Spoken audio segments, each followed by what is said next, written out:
નમસ્કાર મિત્રો, બહુલીકરણ પ્રક્રિયા એટલે શું અને તેમાં મુક્તમૂલક બહુલીકરણ પ્રક્રિયાની ક્રિયાવિધિનો અભ્યાસ આજે આપણે કરીશું.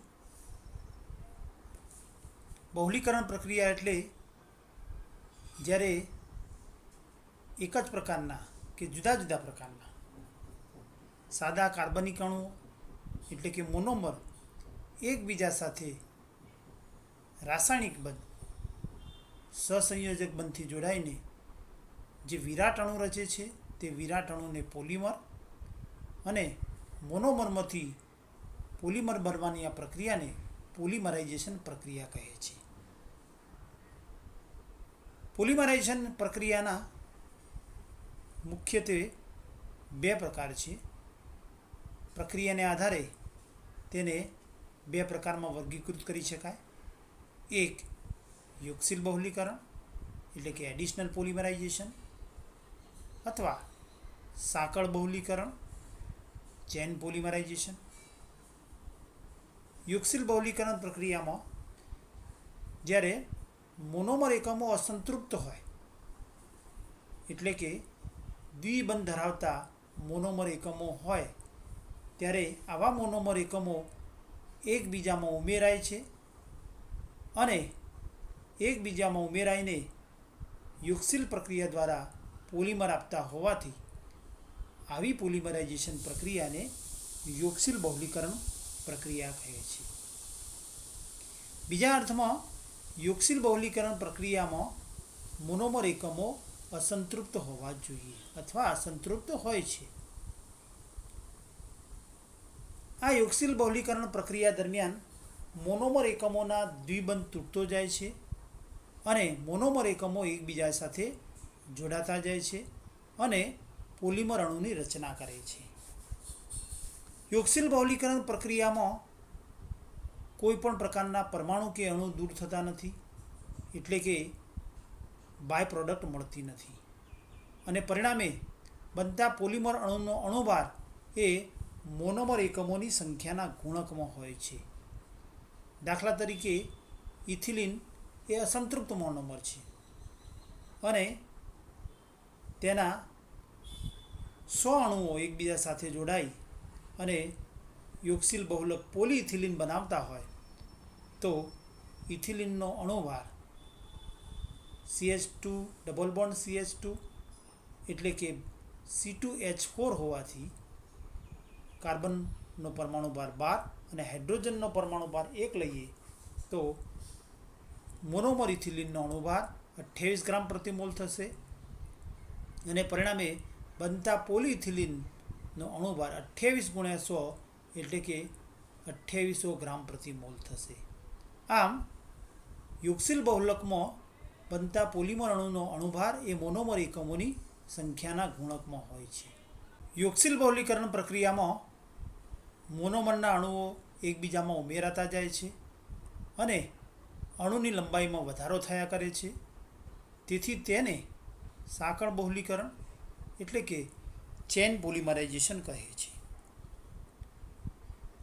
યોગશીલ બહુલીકરણ પ્રક્રિયા એ પ્રારંભક એટલે કે ઇનિશિએટરની હાજરીમાં થાય છે. એટલે કે કોઈ પણ અસંતૃપ્ત મોનોમર હોય અને તેમાંથી પોલિમર જો બનાવવો હોય તો તેના માટે પ્રક્રિયાના પ્રારંભકની જરૂર પડે છે અને આવા પ્રક્રિયાના પ્રારંભકની હાજરીમાં જ સાંકળ પ્રક્રિયાની શરૂઆત થાય છે અને પોલિમર મેળવી શકાય છે.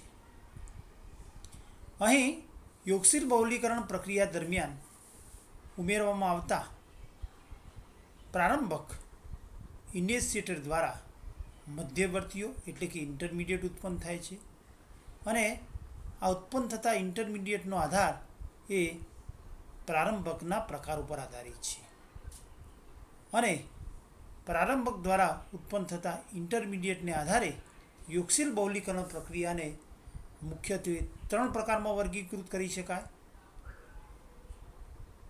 મુક્તમૂલક બહુલીકરણ એટલે કે જો પ્રારંભક દ્વારા મધ્યવર્તી તરીકે મુક્ત મૂલક ઉત્પન્ન થતો હોય તો તેવી યોગશીલ બહુલીકરણ પ્રક્રિયાને મુક્ત મૂલક બહુલીકરણ પ્રક્રિયા.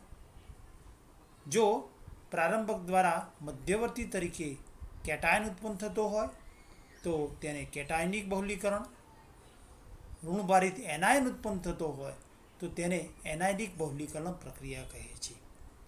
આમ યોગશીલ બહુલીકરણ પ્રક્રિયામાં પ્રારંભક દ્વારા ઉત્પન્ન થતા મધ્યવર્તીને આધારે તેને 3 પ્રકારમાં વર્ગીકૃત કરી શકાય.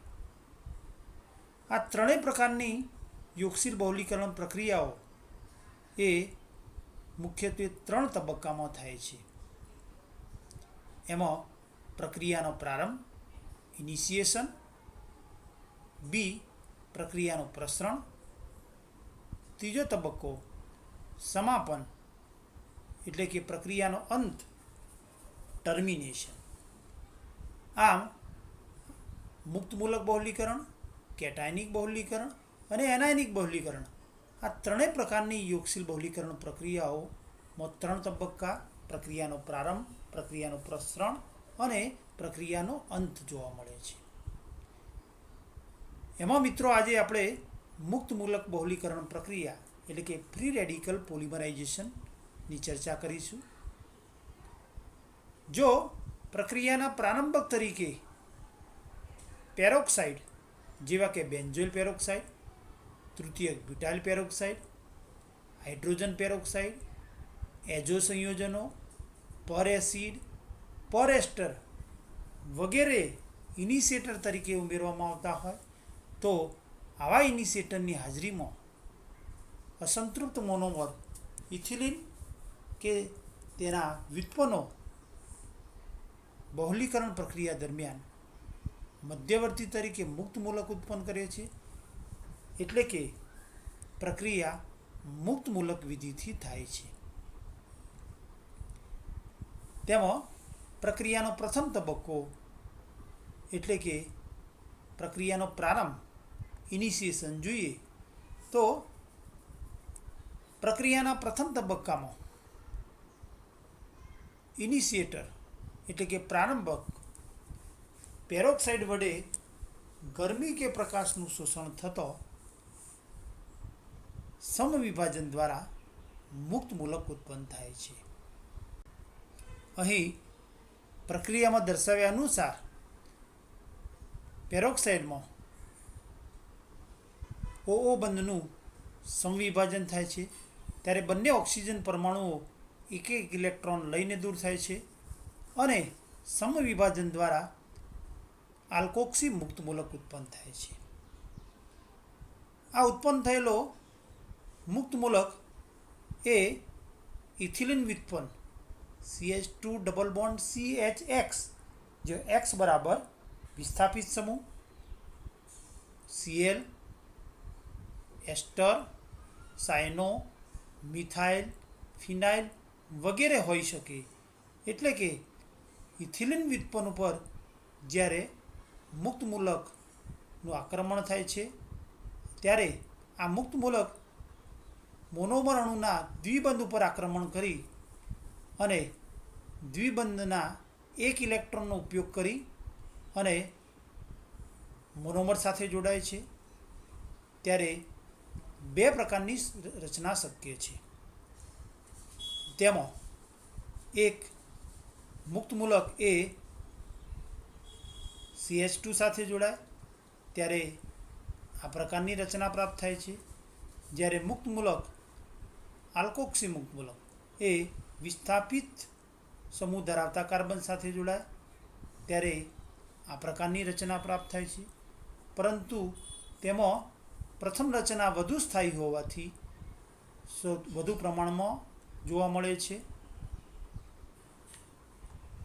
ત્યારબાદ પ્રક્રિયાના બીજા તબક્કામાં એટલે કે પ્રક્રિયાના પ્રસરણમાં પ્રક્રિયાના પ્રથમ તબક્કામાં ઉત્પન્ન થયેલા આ નવા મુક્ત મૂલક સાથે મોનોમરના બીજા અણુઓ સતત જોડાતા રહે છે અને પોલિમર સાંકળની વૃદ્ધિ થયા કરે છે.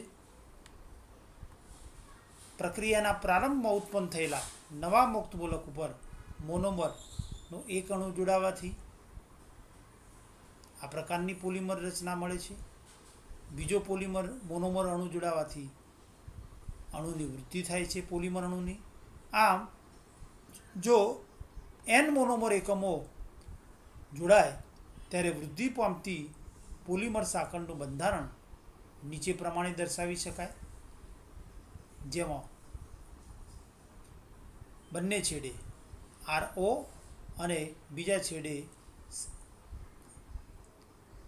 CH2CHX, જેમાં કાર્બન ઉપર અબંધકારક ઇલેક્ટ્રોન અયુગ્મિત ઇલેક્ટ્રોન છે અને વચ્ચે ચોરસ કૌંસમાં પુનરાવર્તિત પામતો ભાગ દર્શાવેલ છે, અથવા બંને છેડે RO અને સક્રિય ભાગ CH2CHX દર્શાવી વચ્ચેના પુનરાવર્તિત ભાગને તરંગીત રેખાથી પણ દર્શાવી શકાય. આમ પ્રક્રિયાના બીજા તબક્કામાં મોનોમરના અણુઓ ઉમેરાવાથી પોલિમર સાંકળની વૃદ્ધિ થાય છે, જ્યારે પ્રક્રિયાનો ત્રીજો તબક્કો એટલે કે પ્રક્રિયાનો અંત ટર્મિનેશન એ જુદી જુદી રીતે શક્ય છે. તેમાં વૃદ્ધિ પામતી પોલિમર સાંકળનો અંત આવે છે. તેમાં પ્રથમ પ્રકાર જોઈએ કે યુગ્મન.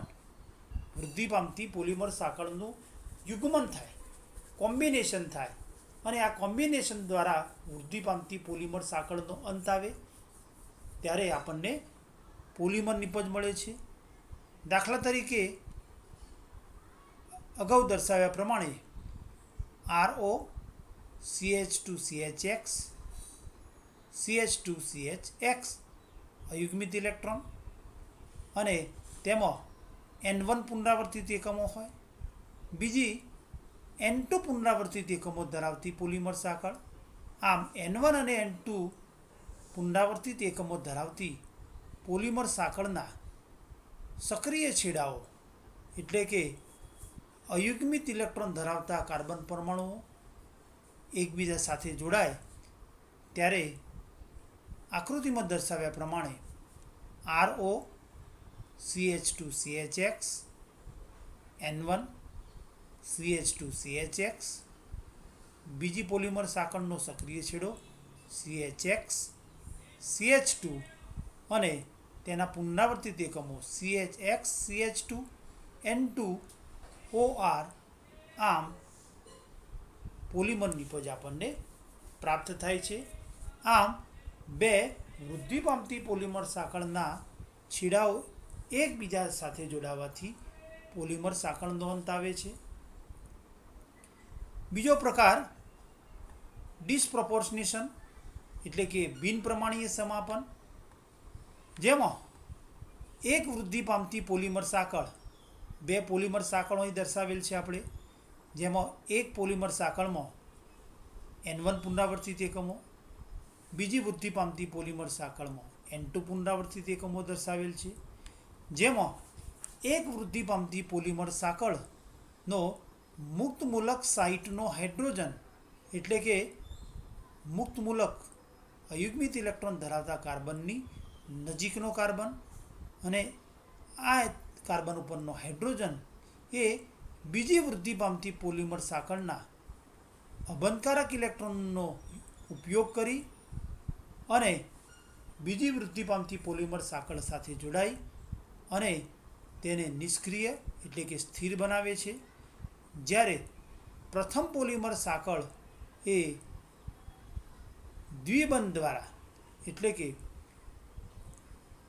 અહીં હાઇડ્રોજન એ અયુગ્મિત ઇલેક્ટ્રોન લઈને જાય છે, જ્યારે એક અયુગ્મિત ઇલેક્ટ્રોન આ કાર્બન ઉપર હોય છે ત્યારે આ કાર્બનનો અયુગ્મિત ઇલેક્ટ્રોન અને નજીકના કાર્બનનો અયુગ્મિત ઇલેક્ટ્રોન બંને વચ્ચે બંધ બનવાથી દ્વિબંધ બને છે. એટલે કે પ્રથમ પોલિમર સાંકળ દ્વિબંધ દ્વારા સ્થિર બને છે અને આ પ્રકારના સમાપન કે જેમાં બંને વૃદ્ધિ પામતી પોલિમર સાંકળનો અંત આવે છે તેને બિનપ્રમાણીય સમાપન એટલે કે ટર્મિનેશન બાય ડિસપ્રોપોર્શનેશન કહે છે. બિનપ્રમાણીય સમાપન એટલે એવી પ્રક્રિયા કે જે પ્રક્રિયામાં બે જુદી જુદી પ્રક્રિયાઓ એકી સાથે થતી હોય તેવી પ્રક્રિયાને બિનપ્રમાણીય સમાપન કહે છે. એટલે કે જે રાસાયણિક પ્રક્રિયામાં બે જુદા જુદા પ્રકારની પ્રક્રિયાઓ થતી હોય તેને બિનપ્રમાણીય સમાપન તરીકે ઓળખવામાં આવે છે. એટલે કે આ પ્રકારની પ્રક્રિયા એ બિનપ્રમાણીય સમાપનનું ઉદાહરણ છે.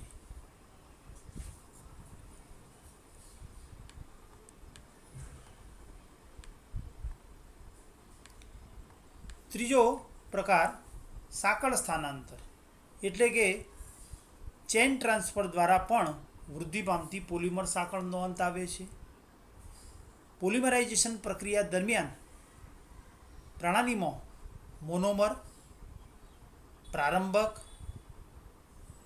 દ્રાવક તેમજ અશુદ્ધિઓની પણ હાજરી હોઈ શકે છે. ત્યારે વૃદ્ધિ પામતી પોલિમર સાંકળ એ આ મોનોમર, પ્રારંભક, પોલિમર અથવા પ્રણાલીમાં હાજર દ્રાવક કે અશુદ્ધિઓ પાસેથી હાઇડ્રોજન અથવા અન્ય પરમાણુઓ મેળવી સાંકળની વૃદ્ધિ અટકાવે છે. એટલે કે વૃદ્ધિ પામતી સાંકળનો અંત આવે છે. પરંતુ આ પ્રક્રિયા દરમિયાન એક વૃદ્ધિ પામતી પોલિમર સાંકળનો અંત આવે છે અને ત્યારે નવો મુક્ત મૂલક ઉત્પન્ન થાય છે. આ નવો મુક્ત મૂલક એ બીજી પોલિમર સાંકળની વૃદ્ધિ શરૂ કરે છે. ટૂંકમાં યુગ્મીકરણ અને બિનપ્રમાણીય સમાપન એટલે કે કપલિંગ અને ડિસપ્રોપોર્શનેશન દ્વારા વૃદ્ધિ પામતી સાંકળને મૃત કે અક્રિયાશીલ બનાવી પોલિમરાઇઝેશન પ્રક્રિયાને આગળ વધતી અટકાવી શકાય છે. પરંતુ સાંકળ સ્થાનાંતર દ્વારા તે શક્ય નથી. કારણ કે સાંકળ સ્થાનાંતરમાં એક વૃદ્ધિ પામતી પોલિમર સાંકળનો અંત આવે છે ત્યારે બીજી પોલિમર સાંકળની વૃદ્ધિ શરૂ થાય છે. આમ પોલિમર સાંકળને 100% આગળ વધતી અટકાવી શકાતી નથી. દાખલા તરીકે એક વૃદ્ધિ પામતી પોલિમર સાંકળ એ પ્રણાલીમાં હાજર કોઈ સ્પીસીસ, અશુદ્ધિ, ઇનિશિએટર કે દ્રાવક પાસેથી હાઇડ્રોજન પરમાણુ મેળવે છે અને પોતે નિષ્ક્રિય પામે છે અને પોલિમર નિપજ આપે છે. ત્યારે ઉત્પન્ન થતો નવો મુક્ત મૂલક એ બીજા મોનોમર ઉપર આક્રમણ કરી નવી પોલિમર સાંકળની વૃદ્ધિ શરૂ કરે છે. દાખલા તરીકે સ્ટાયરીનનું કાર્બન ટેટ્રાક્લોરાઇડ CCl4ની હાજરીમાં બહુલીકરણ કરવામાં આવે ત્યારે કાર્બન ટેટ્રાક્લોરાઇડની હાજરીમાં એક વૃદ્ધિ પામતી પોલિમર સાંકળનો સક્રિય છેડો અહીં દર્શાવેલ છે. પોલિસ્ટાયરીન એટલે કે સ્ટાયરીનના પોલિમરાઇઝેશનથી પ્રાપ્ત થાય છે. Styrene C6H5 CH double bond CH2 અને તેમાં પોલિમરાઇઝેશન પ્રક્રિયા દરમિયાન દ્વિબંધ દૂર થાય છે અને આ પ્રકારની એક વૃદ્ધિ પામતી પોલિમર સાંકળ બને છે. આ વૃદ્ધિ પામતી પોલિમર સાંકળ એ કાર્બન ટેટ્રાક્લોરાઇડમાંથી ક્લોરીન પરમાણુ મેળવી અને પોતે નિષ્ક્રિય બને છે. પરંતુ કાર્બન ટેટ્રાક્લોરાઇડમાંથી ક્લોરીન પરમાણુ મેળવે છે ત્યારે એક નવો મુક્ત મૂલક ટ્રાયક્લોરોમિથેન મુક્ત મૂલક ઉત્પન્ન થાય છે અને ઉત્પન્ન થયેલો આ નવો મુક્ત મૂલક એ પ્રણાલીમાં હાજર મોનોમર સ્ટાયરીનના દ્વિબંધ ઉપર આક્રમણ કરી નવી પોલિમર સાંકળની વૃદ્ધિ શરૂ કરે છે. ટૂંકમાં સાંકળ સ્થાનાંતરમાં એક પોલિમર સાંકળની વૃદ્ધિ અટકે છે ત્યારે નવી પોલિમર સાંકળની વૃદ્ધિ શરૂ થાય છે. આ 3 પ્રકારનું ટર્મિનેશન એ પ્રણાલીમાં હાજર વૃદ્ધિ પામતી પોલિમર સાંકળો અથવા તેમાં હાજર રહેલા અન્ય ઘટકો વડે શક્ય બને છે. ચોથો પ્રકાર છે નિરોધકો, ઇન્હિબિટર્સ. જો પોલિમરાઇઝેશન પ્રક્રિયા દરમિયાન બહારથી એવા પદાર્થો ઉમેરવામાં આવે કે જે વૃદ્ધિ પામતી પોલિમર સાંકળનો અંત લાવે છે, તેવા પદાર્થોને ઇન્હિબિટર્સ અથવા નિરોધકો તરીકે ઓળખવામાં આવે છે. અને આવા ઇન્હિબિટર્સ એ વૃદ્ધિ પામતી પોલિમર સાંકળના સક્રિય મુક્ત મૂલક ભાગ સાથે જોડાય અને સ્થાયી નિપજ બનાવે છે અને પોલિમર સાંકળની વૃદ્ધિ અટકાવે છે. આ માટે નિરોધકો તરીકે હાઇડ્રોક્વિનોન, નાઇટ્રોબેન્ઝીન, ડાયનાઇટ્રોબેન્ઝીન, બેન્ઝોથાયોઝીન વગેરે પદાર્થો ઇન્હિબિટર તરીકે પ્રણાલીમાં ઉમેરવામાં આવે છે અને પોલિમર ઇન્ડસ્ટ્રીમાં તેનો વિશેષ પ્રમાણમાં ઉપયોગ કરવામાં આવે છે. આવા ઇન્હિબિટર્સ જ્યારે પોલિમરાઇઝેશન પ્રક્રિયા દરમિયાન બહારથી ઉમેરવામાં આવે છે ત્યારે તે પોતે મુક્ત મૂલકમાં ફેરવાઈ અને વૃદ્ધિ પામતી પોલિમર સાંકળની વૃદ્ધિ અટકાવે છે, તેમજ નવી પોલિમરાઇઝેશન એટલે કે નવી પોલિમર ચેનની શરૂઆત કરતા નથી. એટલે કે એક વૃદ્ધિ પામતી પોલિમર સાંકળનો અંત આવે અને પોતે મુક્ત મૂલકમાં ફેરવાય છે, પરંતુ નવી પોલિમર સાંકળની શરૂઆત કરતા નથી.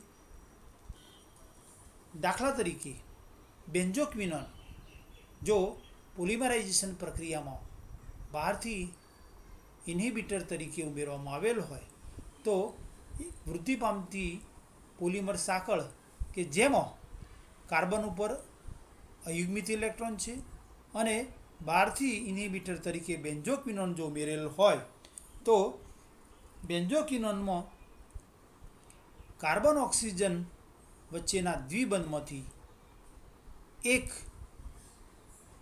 દ્વિબંધ તૂટી અને એક અયુગ્મિત ઇલેક્ટ્રોન એ વૃદ્ધિ પામતી પોલિમર સાંકળના કાર્બન સાથે અયુગ્મિત ઇલેક્ટ્રોન ધરાવતા કાર્બન સાથે બંધ બનાવવામાં વપરાય છે અને પરિણામે આ પ્રકારની રચના પ્રાપ્ત થાય છે, જેમાં કાર્બન ઉપર ચક્રમાં રહેલા કાર્બન ઉપર એક અયુગ્મિત ઇલેક્ટ્રોન છે અને ચક્રમાં રહેલા આ અયુગ્મિત ઇલેક્ટ્રોનનું ડિલોકલાઇઝેશન થાય છે, એટલે કે સંસ્પંદન થાય છે અને સંસ્પંદન દ્વારા આ પ્રકારની સ્થાયી નિપજ બને છે. પરિણામે સંસ્પંદન અયુગ્મિત ઇલેક્ટ્રોન સંસ્પંદનમાં ભાગ લેતો હોવાથી નવા મોનોમર ઉપર આક્રમણ કરી અને નવી પોલિમર ચેનની રચના કરતા નથી, એટલે કે નવી સાંકળ ઉત્પન્ન થતી નથી. આમ બેન્ઝોક્વિનોન દ્વારા પ્રાપ્ય મુક્ત મૂલક એ સંસ્પંદન સ્થિરીકૃત હોવાથી નવી પોલિમર સાંકળની રચના કરી શકાતી નથી. આમ પ્રક્રિયાના ત્રીજા તબક્કામાં 4 પ્રકારે પોલિમર સાંકળનો અંત લાવી શકાય: કપલિંગ દ્વારા, ડિસ્પ્રોપોર્શનેશન, સાંકળ સ્થાનાંતર અને બહારથી ઇન્હિબિટર્સ ઉમેરીને નિરોધકો દ્વારા સાંકળ પ્રક્રિયાનો અંત લાવી શકાય. Thank you for watching.